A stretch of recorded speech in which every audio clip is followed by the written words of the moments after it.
Mamadou, comment est-ce que je peux acheter une maison aux États-Unis? Je suis ici il n'y a pas très longtemps. J'ai entre 10 000 à 50 000 dollars, mais je ne peux pas aller à la banque, que ce soit Wells Fargo ou bien la banque Chase, pour prendre un financement. Mais j'aimerais bien acheter une maison parce que j'en ai marre de déménager. J'ai une sœur ivoirienne qui vient de m'appeler et qui me pose cette question. Et il y a beaucoup de gens qui me demandent ça sur TikTok, Snapchat. D'accord? Donc aujourd'hui, on va répondre à cette fameuse question. Pour ceux qui ne me connaissent pas, mon nom c'est Mamadou Diallo. Je suis un investisseur immobilier à temps plein ici aux États-Unis. J'ai un portefeuille locatif qui vaut 6 millions de dollars. Donc n'oubliez pas d'aimer et de vous abonner sur cette chaîne, d'accord? Si vous venez d'arriver ici et que vous n'avez pas encore, disons, un travail, quand je dis un travail, ça veut dire que quelqu'un vous a employé, vous travaillez pour un employeur de ce qu'on appelle ici aux États-Unis 9 to 5, d'accord? Si vous n'avez pas cela, aux États-Unis ici, vous devez savoir que si vous allez à la banque pour un financement, la première des choses qu'ils veulent faire, c'est vérifier si vous êtes une personne qui est financièrement disciplinée.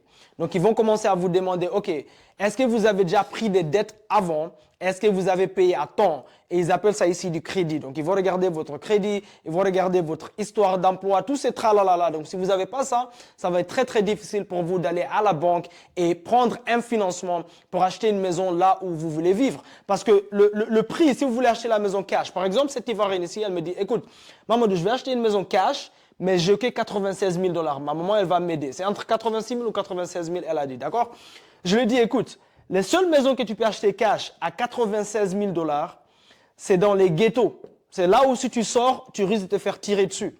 D'accord? Pourquoi? Parce que en général, dans un quartier qui est décent, ou bien dans un quartier de luxe, ou bien un quartier qui est encore plus luxueux, tu vas dépenser entre 200 000 dollars, d'accord? 200 000 jusqu'à peut-être 800 000 dollars. OK? Donc, si vous n'avez pas au moins 200 000 dollars cash, et même 200 000 dollars, tout ce qui est entre 200 000 dollars à 500 000 dollars, c'est dans des quartiers décents. C'est même pas des quartiers de luxe. D'accord? Mais au moins dans ces quartiers-là, vous pouvez avoir des très bonnes écoles pour vos enfants. Vous vous sentez en sécurité quand vous sortez dehors. Vous pouvez avoir de l'emploi. D'accord? C'est des quartiers qui sont très propres. Mais si vous avez que 45 000 dollars pour acheter une maison complète, quand je dis cash, c'est cash. Ça veut dire que vous ne financez rien du tout.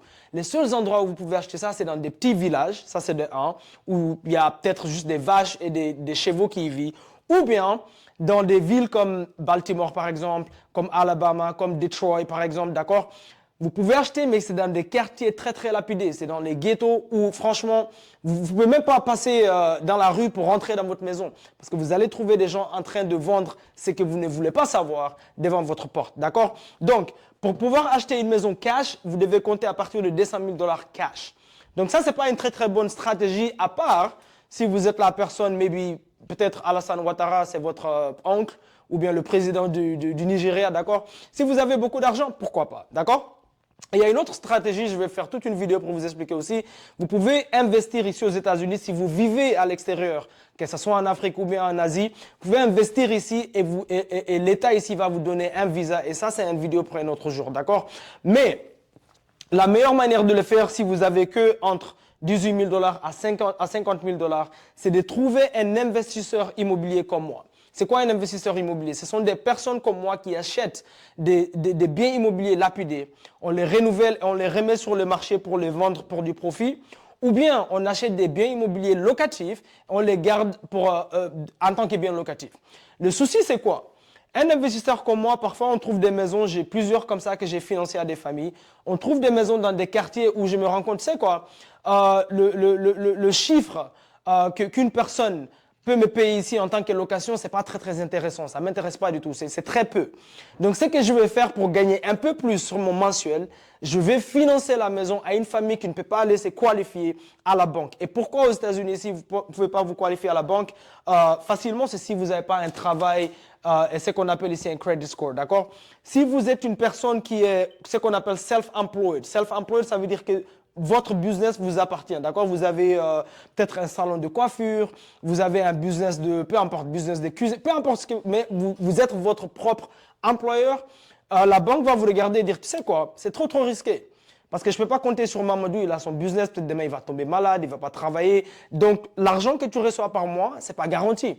Et donc, du coup, ils vont dire, tu sais quoi, toi, tu es un risque, je n'ai pas envie de te financer. D'accord? Donc, la meilleure manière de le faire, si vous trouvez des investisseurs comme moi, je trouve une maison pareille et je me dis, tu sais quoi, si je finance une famille qui ne peut pas se qualifier à la banque, non seulement je règle un problème pour une personne, mais là, c'est moi qui deviens la banque. À ce moment-là, puisque la maison m'appartient, la banque ici, c'est la banque de Mamadou. OK? La banque de Mamadou va financer cette maison ici. Et j'ai une maison, je vais vous donner un exemple concret. Une maison qui vaut 310 000 dollars à Maryland. D'accord? Lincoln Heights, ça s'appelle. J'ai financé ceci à une famille, d'accord, espagnole, qui a un business dans la construction.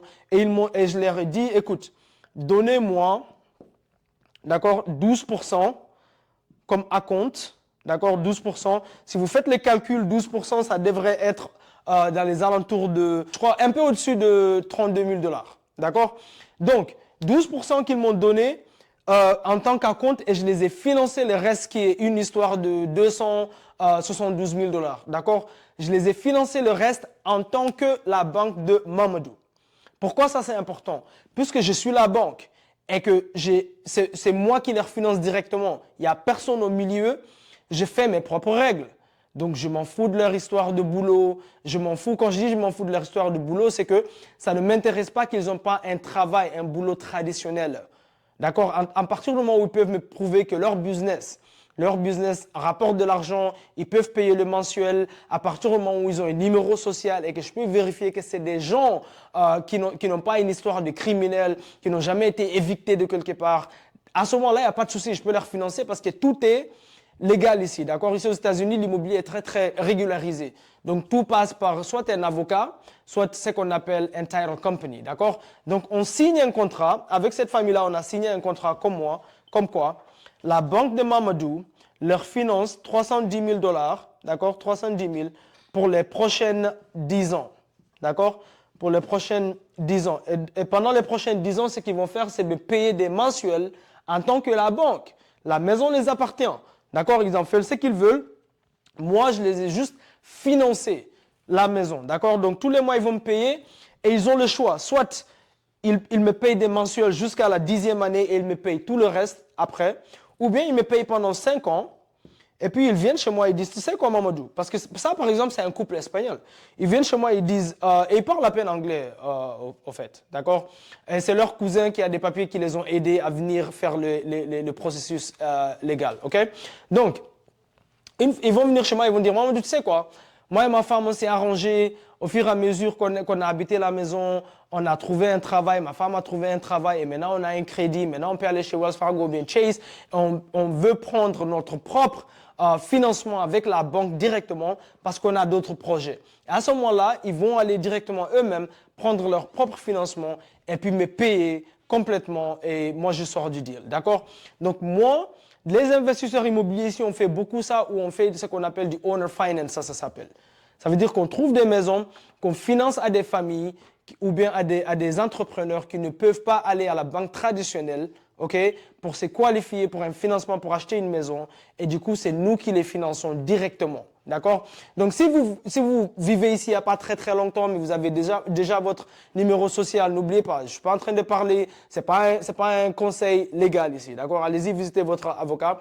Mais si vous cherchez une maison et vous ne pouvez pas aller à la banque, vous êtes un entrepreneur ou une entrepreneuse, d'accord? Et vous voulez acheter des maisons ici aux États-Unis, contactez-nous, je vais mettre le lien. D'accord, sur les commentaires et comme ça vous pouvez nous contacter directement, on peut vous aider à trouver des maisons comme ça. Vous devez juste nous dire, hey, moi je vais habiter à Ohio ou bien à Maryland ou bien ça et puis j'ai X montant, d'accord, pour acheter la maison et à partir de ce moment-là, on peut vous aider à trouver des maisons. Si on n'a pas dans notre portefeuille pour l'instant, devine quoi, on va te mettre sur une liste. Et si une fois qu'on vous met sur cette liste, mon équipe va vous envoyer les maisons qui conviennent seulement aux critères que vous m'avez donnés, d'accord? Donc, n'oubliez pas d'aimer la vidéo, souscrivez-vous sur cette chaîne et je vous vois à la prochaine vidéo. Et aussi, n'oubliez pas, je vais faire une vidéo pour ceux qui ont déjà le cash mais qui vivent dans le continent africain ou bien en Asie, qui veulent investir aux États-Unis ici et avoir un visa. C'est aussi possible. Boum, boum, boum.